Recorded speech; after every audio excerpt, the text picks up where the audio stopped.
बहुत समय पहले की बात है। विजयनगर राज्य के राजा वीरेंद्र प्रताप की 3 सुंदर और बुद्धिमान बेटियां थीं, राजकुमारी संजना, राजकुमारी तान्या और राजकुमारी ईशा।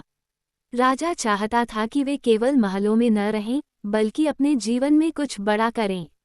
एक दिन राजा ने उन्हें बुलाकर कहा, तुम तीनों में से सबसे योग्य उत्तराधिकारी कौन है, ये जानने के लिए मैं तुम्हें एक परीक्षा देना चाहता हूँ।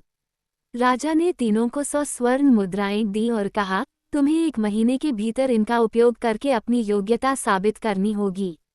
पहली बेटी संजना, भाग्य में विश्वास करने वाली।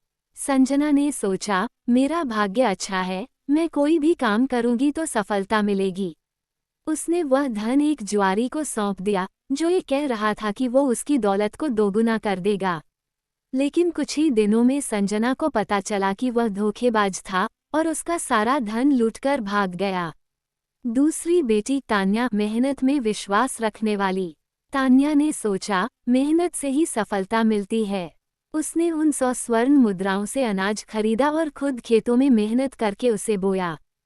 फसल तो बहुत अच्छी हुई, लेकिन बारिश के कारण सारी फसल बर्बाद हो गई। तान्या ने कड़ी मेहनत तो की, लेकिन बिना योजना के काम करने से उसे सफलता नहीं मिली।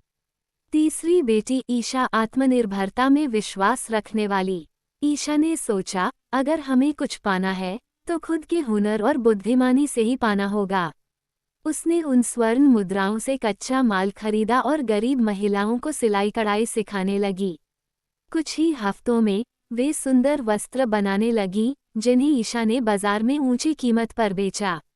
देखते ही देखते उसका व्यवसाय बढ़ने लगा और वो बहुत सफल हो गई। 1 महीने बाद तीनों राजकुमारियां राजा के दरबार में पहुंचीं। संजना खाली हाथ थी, तान्या मेहनत के बावजूद असफल हो गई थी। ईशा ने आत्मनिर्भरता से न केवल धन बढ़ाया, बल्कि कई गरीबों को भी काम दिया था। राजा ने प्रसन्न होकर कहा, सच्चा शासक वह होता है जो आत्मनिर्भर बने और दूसरों को भी सशक्त बनाए।